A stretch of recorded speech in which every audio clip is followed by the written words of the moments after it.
Welcome students. इससे पहले वाले लेक्चर में हमने बात कर ली थी किसके बारे में, वर्गाकार तरंगों के बारे में। जो फर्स्ट अनुप्रयोग था उसका फूरियर विश्लेषण का, वो कौन सा था, वर्गाकार तरंगों वाला। ठीक है, उसके लिए हमने बाई की वैल्यू को निकालकर उस बाई की वैल्यू को या उस फंक्शन को हमने किसके फॉर्म में रिप्रेजेंट किया था, फूरियर विश्लेषण के रूप में या फूरियर सीरीज के रूप में, यानी कि साइन और कॉस के फॉर्म में। यदि कोई अगर तरंग इस तरह से दे रखी है, ये टी ले लिया, ये बाई ले लिया, और इस तरह से अगर कोई भी तरंग दे रखी है,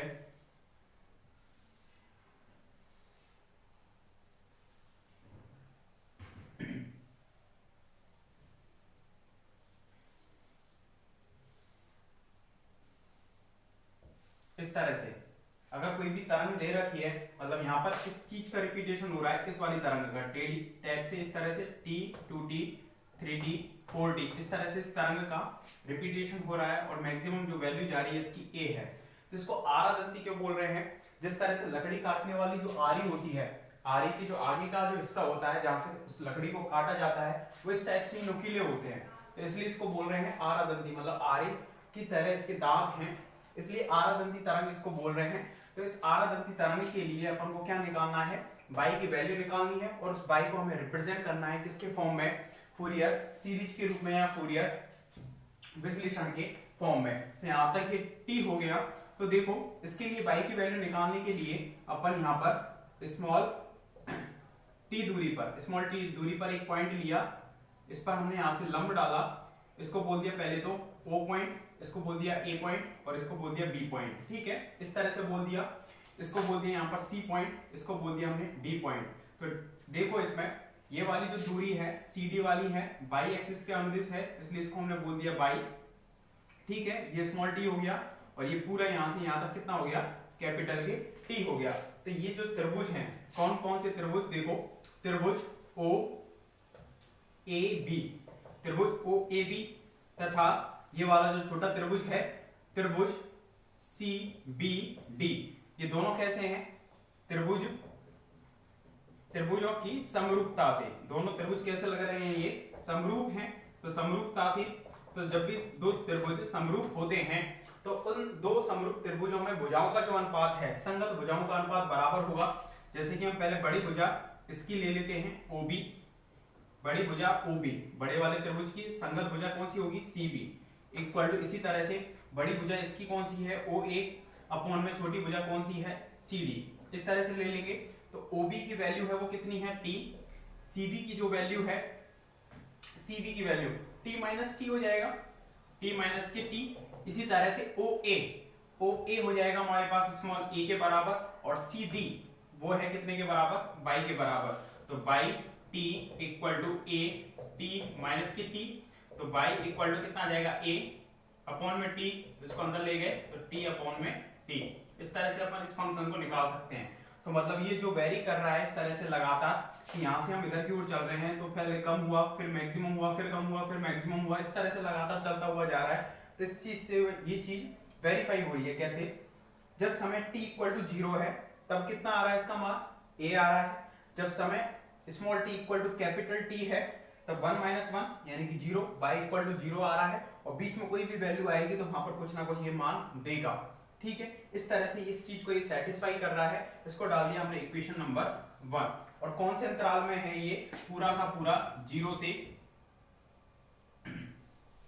t की जो वैल्यू है 0 से किसके बीच में है, कैपिटल T के बीच में, ये वेरी कर रहा है। क्योंकि फूरियर विश्लेषण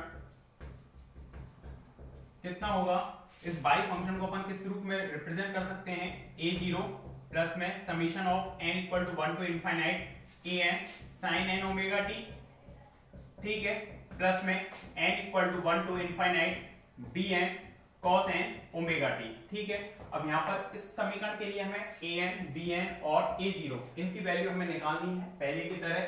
चूंकि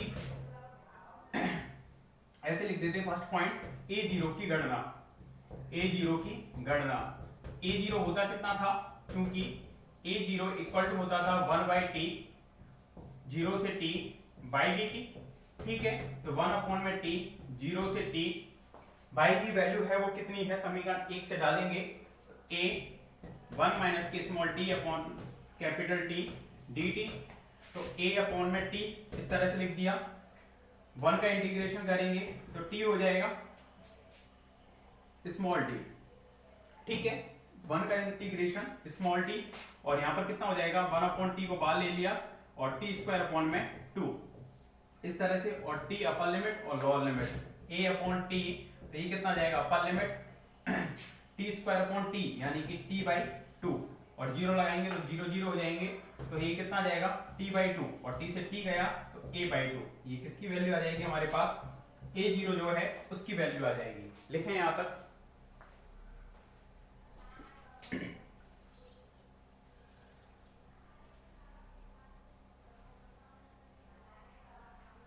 जो a0 है वो हमारे पास कितना आ जाएगा a अपॉन 2। इसके बाद an की गणना करेंगे और उसके बाद bn की।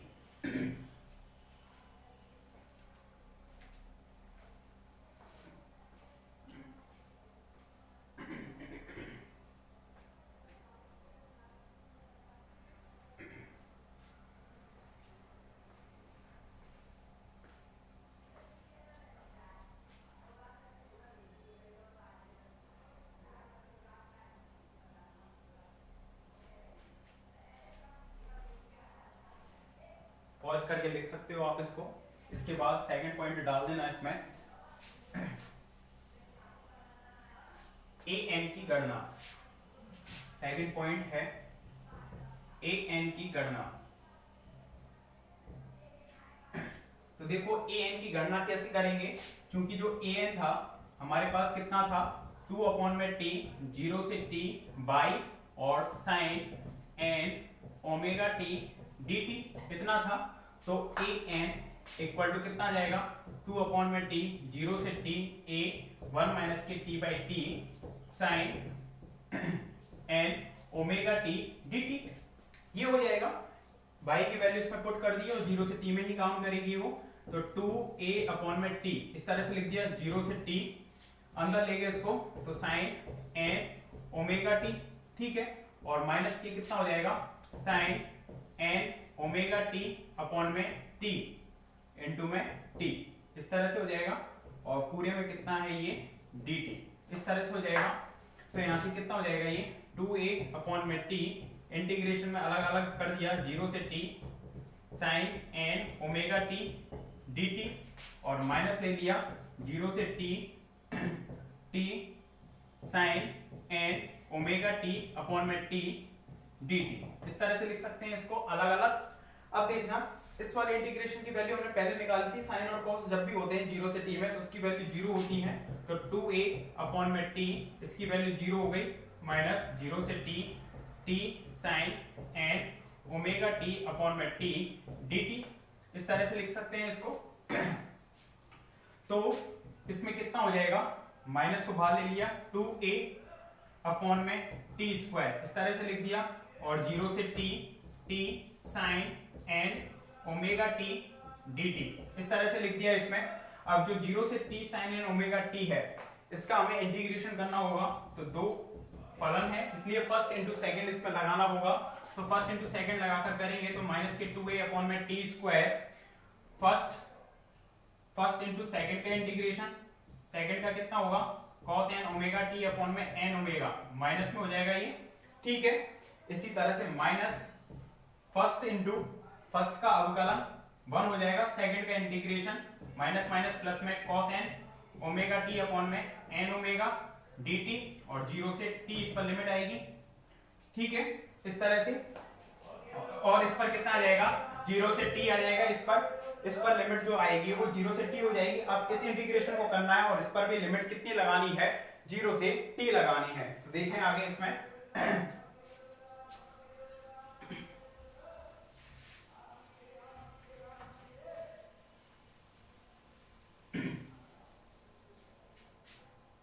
तो देखो इसमें तो माइनस के 2a अपॉन में t स्क्वायर इस तरह से हो जाएगा।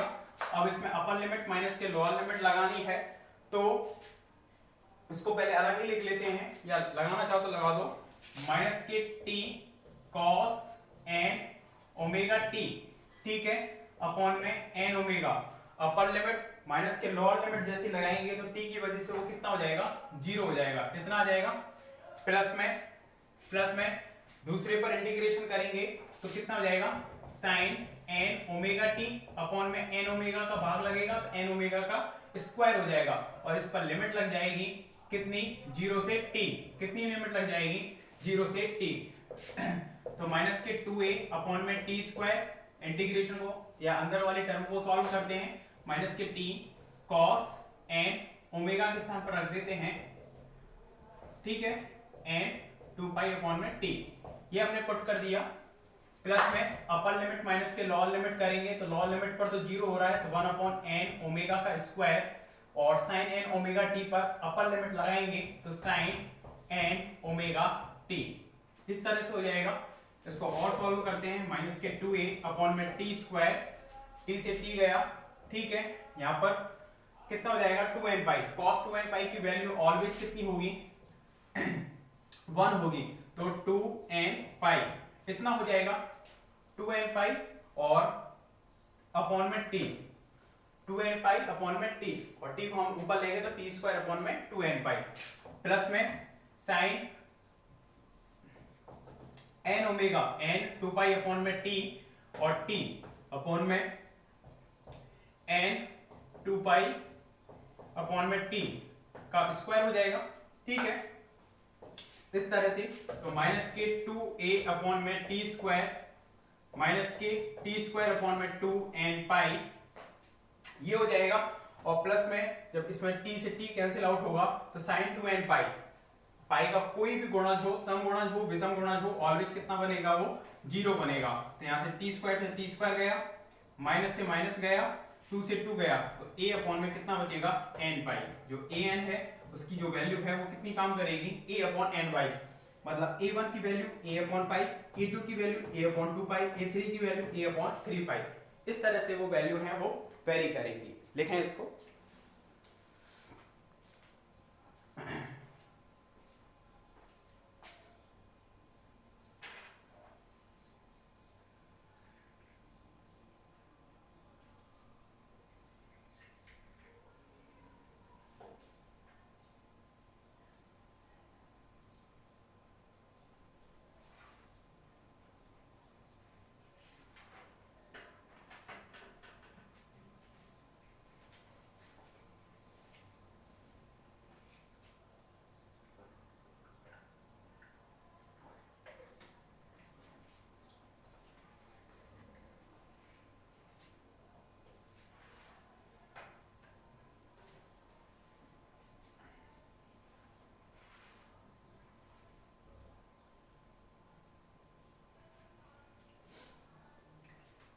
तो a0 हमारे पास a/2 आया, an आ गया हमारे पास a अपॉन n पाई। अब bn कौन निकालना है कि bn कितना आएगा हमारे पास,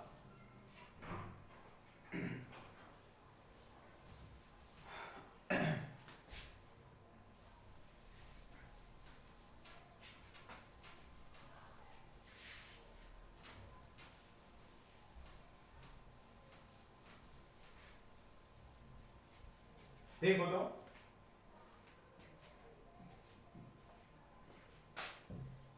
थर्ड है इसमें bn की गणना। तो bn की गणना, क्योंकि bn कितना था हमारे पास, 2 अपॉन में t, 0 से t by cos n omega t dt, इतना था, ठीक है। तो bn इक्वल टू हमारे पास कितना हो जाएगा, 2 अपॉन में t, 0 से t, बाई की वैल्यू पुट कर दी हमने, a 1 माइनस की t अपॉन में t cos n omega t dt, ठीक है, पहले की तरह। तो 2 अपॉन में t, 0 से t, a को बाहर ले लिया, इसमें अंदर मल्टीप्लाई कर देंगे cos n omega t dt, ठीक है, अलग अलग लिख दिया, और माइनस के 0 से t इसमें करेंगे तो cos n omega t into में t अपॉन में t इंटू में dt, इस तरह से लिख देंगे। इस इंटीग्रेशन की पहले ही हम वैल्यू निकाल चुके हैं, 0 थी, 2a अपॉन t 0 माइनस की 0 से t 1 अपॉन t बाहर ले लिया इसमें से, तो t cos n omega t, ठीक है, dt ये हो जाएगा। अब यहाँ पर अलग से इस इंटीग्रेशन को सॉल्व कर लेते हैं, तो माइनस के कितना हो जाएगा 2a अपॉन में टी स्क्वायर 0 से t cos n omega t dt, इस तरह से लिख दिया। अब इस वाले इंटीग्रेशन को सॉल्व करना है, अलग से लेकर चलते हैं इसको, t cos n omega t dt equal to कितना हो जाएगा हमारे पास, देखो फर्स्ट इंटू सेकंड का integration sin n omega t upon में n ओमेगा, इस पर लिमिट लग जाएगी, माइनस फर्स्ट का अवकलन सेकंड का इंटीग्रेशन, और सेकंड का इंटीग्रेशन करोगे, ठीक है, तो साइन आएगा फिर कॉस आ जाएगा दोबारा से, तो माइनस माइनस प्लस में हो जाएगा, तो सीधा लिख रहा हूं cos n omega t upon में n ओमेगा का स्क्वायर, दो बार आएगा, ठीक है, और इस पर भी लिमिट लग जाएगी 0 से t, कर सकते हो सीधा। और इस पर जब लिमिट लगाएंगे अपर लिमिट माइनस के लोअर लिमिट, तो लोअर लिमिट पर तो t की वजह से 0, और इसमें n 2 पाई अपॉन t, ये दोनों ही टर्म 0 हो जाएगी। Upper limit minus lower limit जब लगाएंगे omega equal to 2 pi upon t रखेंगे, तो इसमें देखते हैं 1 अपॉन n ओमेगा का स्क्वायर, इस पे लगाते हैं cos n ओमेगा t और माइनस के कितना cos 0, इस तरह से बनेगा, और ये कितना हो जाएगा 1 अपॉन n ओमेगा का स्क्वायर होल स्क्वायर इनटू में अपर लिमिट इसमें 2 पाई अपॉन t, तो 1 माइनस की 1, तो ये भी कितना आ जाएगा 0 आ जाएगा। पूरा इंटीग्रेशन कितना हो गया, ये 0 के बराबर हो गया, अर्थात हम कह सकते हैं, इसलिए जो bn है वो इक्वल टू कितना हो जाएगा 0 हो जाएगा, क्योंकि इंटीग्रेशन की वैल्यू ही कितनी आ रही है 0 हो गई हमारे पास, तो इसकी भी वैल्यू कितनी हो जाएगी 0 हो जाएगी। तो केवल हमारे पास a0 और an आए, तब समीकरण 2 से कितना हो जाएगा बताओ,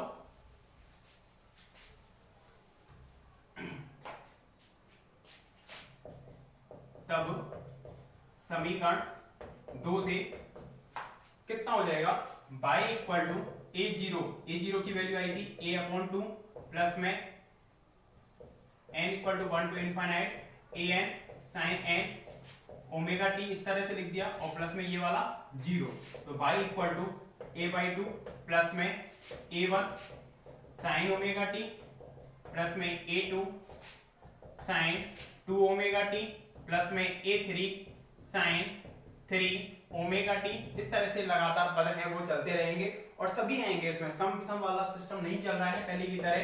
तो a/2 प्लस में a1 की वैल्यू कितनी हो जाएगी a अपॉन में पाई sin ओमेगा t, प्लस में a2 की वैल्यू कितनी हो जाएगी a अपॉन में 2 पाई sin 2 ओमेगा t, प्लस में a अपॉन में 3 पाई sin 3 omega t and so on, इस तरह से चलेगा।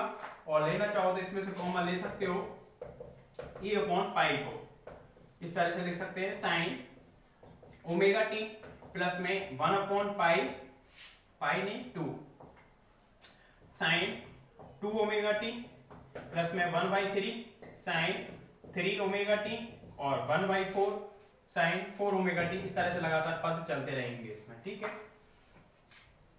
लिख दो इसको कंप्लीट, जो जो फंक्शन आया है उसको हमने किसके रूप में रिप्रेजेंट कर दिया, साइन और कॉस के फॉर्म में। कॉस वाली टर्म आ ही नहीं रही है bn 0 होने की वजह से, तो केवल किसके फॉर्म में आया है वो साइन के फॉर्म में।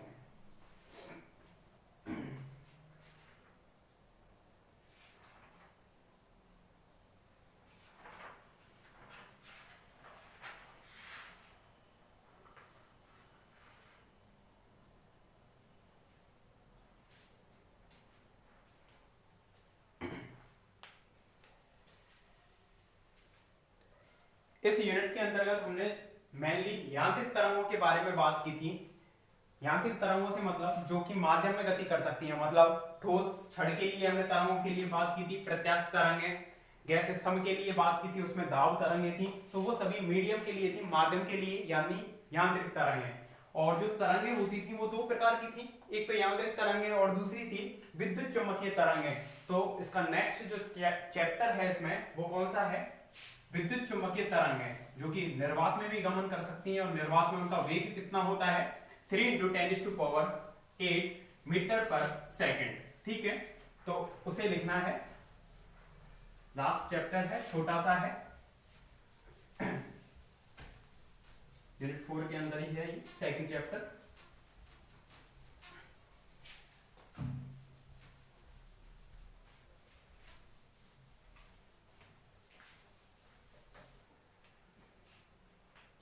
इसमें डालें विद्युत चुंबकीय तरंगें, इलेक्ट्रोमैग्नेटिक वेव, विद्युत चुंबकीय तरंगें, नेक्स्ट चैप्टर है इसमें इलेक्ट्रोमैग्नेटिक वेव्स,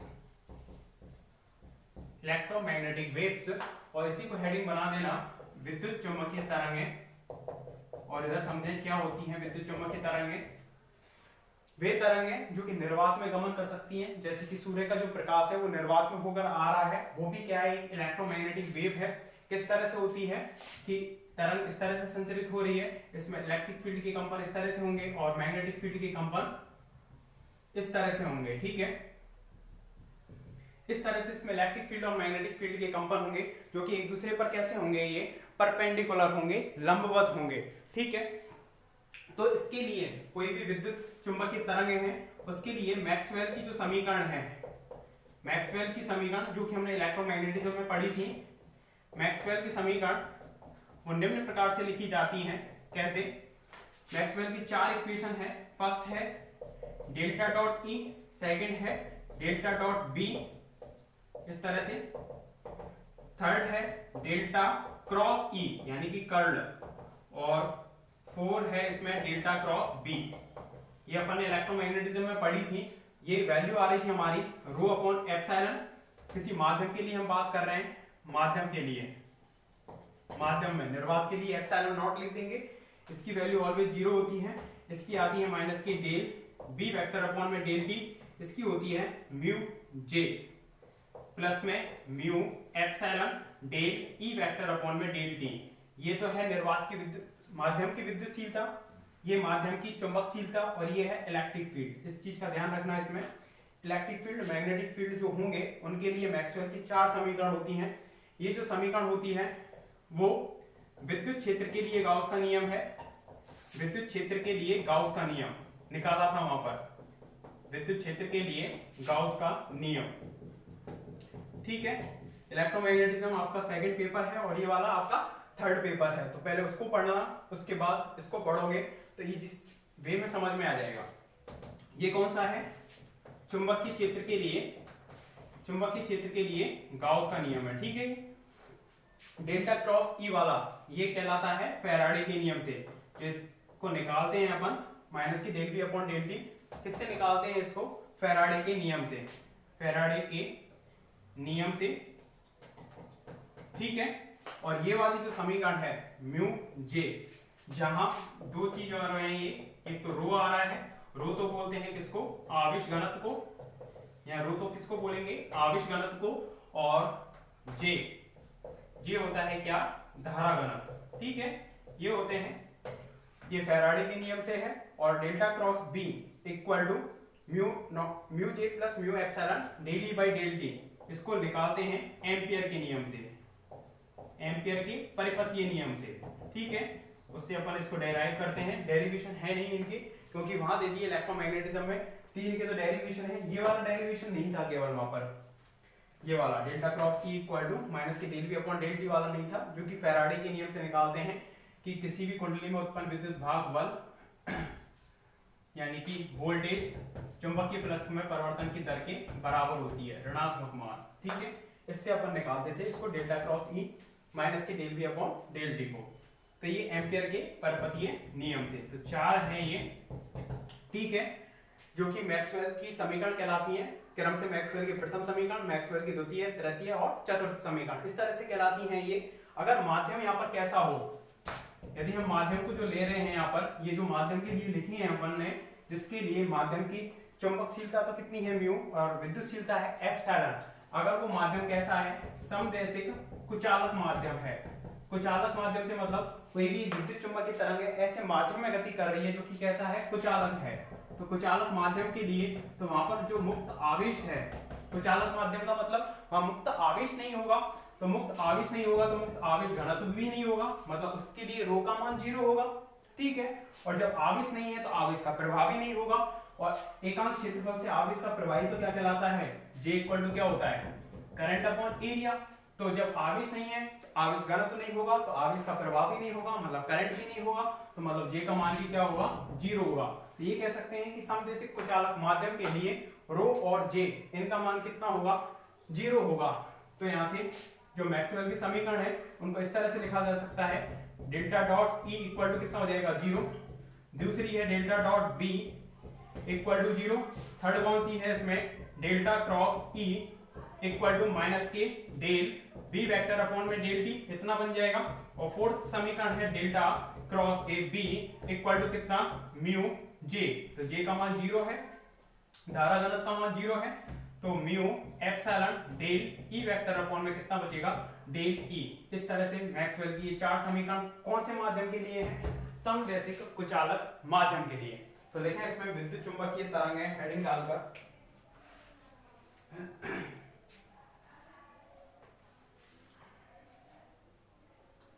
विद्युत चुंबकीय तरंगें वे तरंगें होती हैं जो कि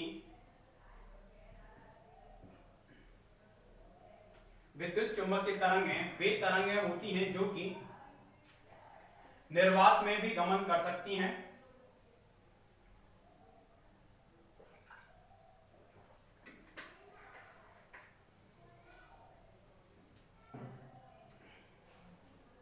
जो कि निर्वात में भी गमन कर सकती हैं। निर्वात में इनका वेग 3 × 10⁸ मीटर पर सेकंड होता है। निर्वात में इनका वेग 3 × 10⁸ मीटर पर सेकंड होता है।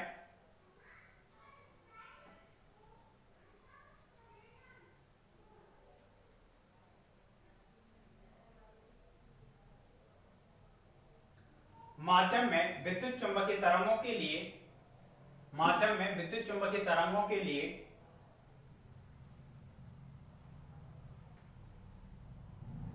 चारों मैक्सवेल समीकरणों को निम्न प्रकार से लिखा जाता है।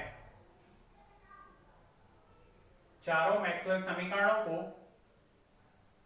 निम्न प्रकार से लिखा जाता है, और चारों को लिख दो और साइड में लिख देना, विद्युत क्षेत्र के लिए गाउस का नियम, चुंबकीय क्षेत्र के लिए गाउस के नियम से, फैराडे के नियम से और एम्पियर के परपतीय नियम से इनकी व्युत्पत्ति हुई है। तो इतना ध्यान होना चाहिए कि किससे निकाला था। इसमें से 3 समीकरण हमने निकाल ली थी, वहां पर विद्युत चुंबकीय यहां पर पढ़ी थी हमने। लिख दो इनको, चारों समीकरणों को, स्टार्टिंग को, इनको भी लिख देना, जहां रो इक्वल टू आवेश घनत्व है और J इक्वल टू क्या है, धारा घनत्व।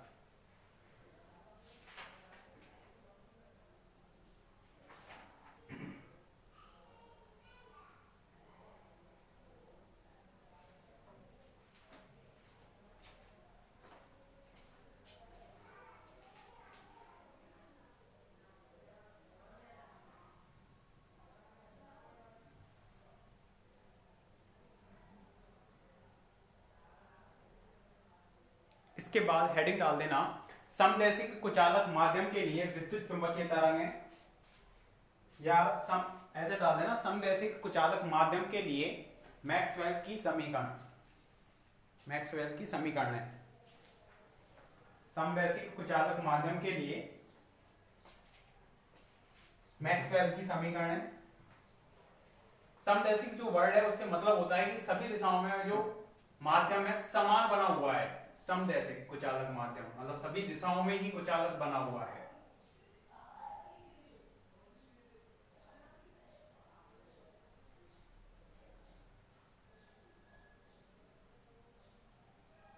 इसमें लिखना, समदैशिक कुचालक माध्यम के लिए मुक्त आवेश घनत्व का मान 0 होता है। समदैशिक कुचालक माध्यम के लिए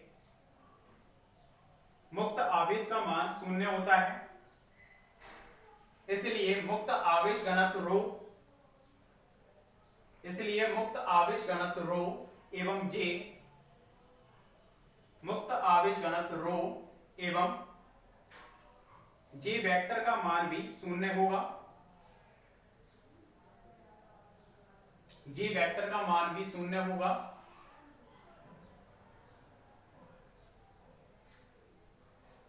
तब समदैशिक कुचालक माध्यम के लिए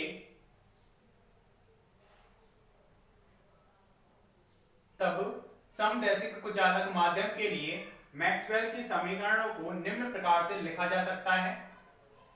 तब समदैशिक कुचालक माध्यम के लिए मैक्सवेल की समीकरणों को निम्न प्रकार से लिखा जा सकता है।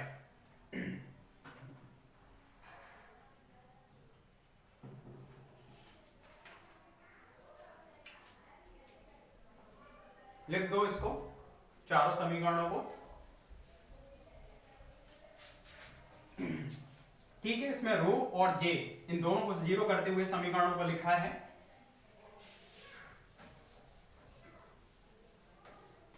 आगे देखो, इसमें जो समीकरण 3 है, अगर इसका हम कर्ल लेते हैं दोनों तरफ, समीकरण 3 का कर्ल लेने पर तो कितना हो जाएगा? कर्ल अगर लेंगे तो डेल्टा क्रॉस ई, दोनों तरफ कर्ल ले लिया इसका, तो डेल्टा क्रॉस माइनस की डेल बी वेक्टर अपॉन में डेल टी।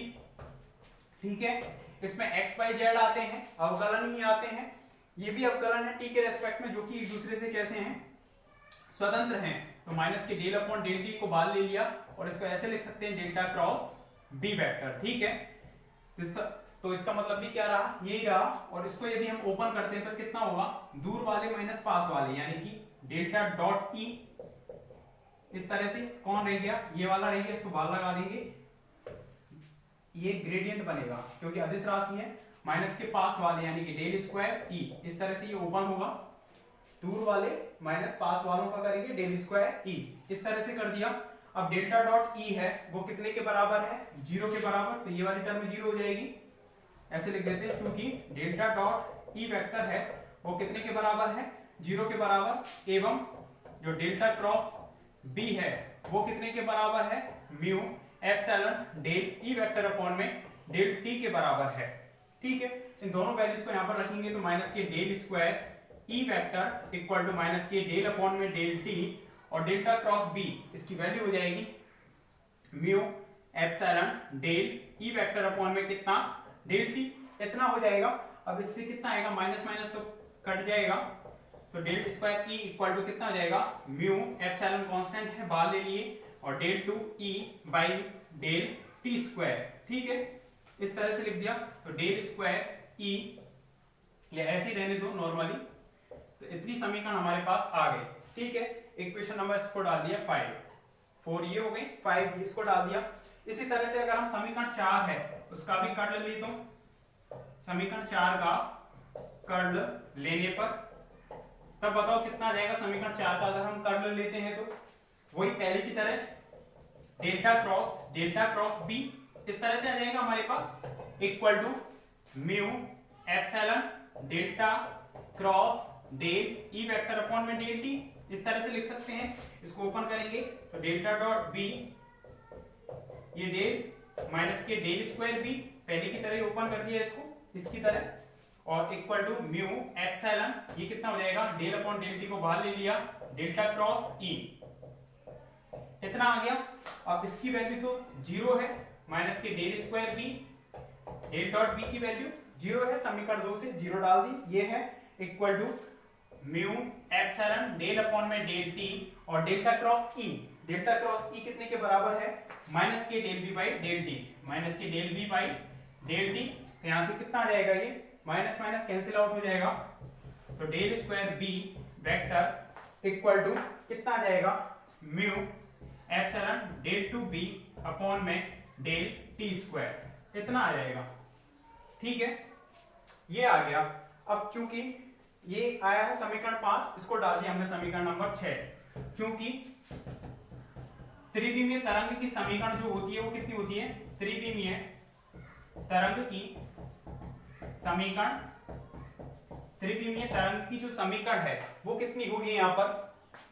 वो होगी यहां पर del square psi equal to 1 upon में V square del two psi by del T square, del two psi by del T square. तो psi के स्थान पर तो काम कौन कर रहा है? इलेक्ट्रिक फील्ड या फिर मैग्नेटिक फील्ड, ई या बी। तो इन दोनों समीकरणों की हम 7 से कंपेयर करते हैं, समीकरण 6 या 7 की समीकरण, यहां तक लिखो पहले इसको।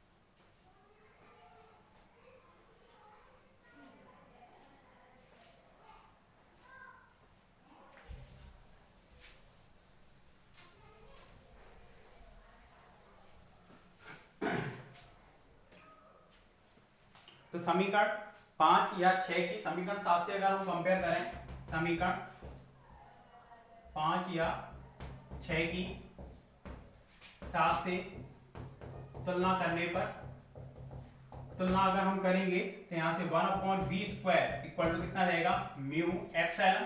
तो v² इक्वल टू कितना जाएगा, 1/म्यू एप्सिलॉन। तो v इक्वल टू कितना जाएगा, √ म्यू एप्सिलॉन। ये फॉर्मूला पढ़ा होगा आपने वेग का, म्यू और एप्सिलॉन के फॉर्म में।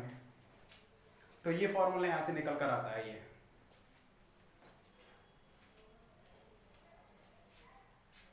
ठीक है, तो वेग इक्वल टू इतना हो गया। अगर हम बात करें किसके लिए, निर्वात के लिए, तो निर्वात के लिए कितना हो जाएगा, निर्वात के लिए v equal to 1/√μ0 epsilon naught, इस तरह से लिख सकते हैं। तो 1/μ0 की वैल्यू होती है 4 पाई इंटू 10⁻⁻7, ठीक है। एप्सिलॉन नॉट की 8.85 इंटू 10⁻⁻12। इसको यदि हम सॉल्व करते हैं तो यहाँ से वैल्यू आती है 3 इंटू 10⁸ मीटर पर सेकंड। वेग है तो मीटर पर सेकंड में इतनी वैल्यू आ जाएगी, जो कि कितने के बराबर है, c के बराबर है। तो मतलब ये कह सकते हैं कि अगर कोई भी विद्युत चुंबकीय तरंग जो कि निर्वात में गमन कर रही है तो उसका वेग कितने के बराबर होगा, c के बराबर होगा। तो सिद्ध करने के लिए आ सकता है कि सिद्ध कीजिए कि निर्वात में किसी भी विद्युत चुंबकीय तरंग का वेग प्रकाश के वेग के बराबर होता है। तो इस तरह से वो करना होगा, लिख दो इसको v इक्वल टू c तक।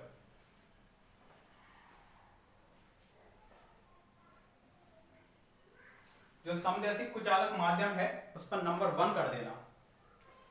नंबर 1 की हेडिंग है, प्रूफ कर रहे हैं उसमें कि समदैशिक कुचालक माध्यम लेकर हमने उसमें मैक्सवेल की समीकरणों को लिखा और उससे सिद्ध किया कि उसमें जो कण का जो वेग होगा, सॉरी तरंग का जो वेग होगा वो 1/√μ एप्सिलॉन होगा। और यदि निर्वात में बात करें तो वो कितने के बराबर हो जाएगा, c के बराबर। इसको पूरा कंप्लीट करने के बाद आगे लाइन लिखनी है। अतः स्पष्ट है कि निर्वात में तरंगों का वेग, अतः स्पष्ट है कि निर्वात में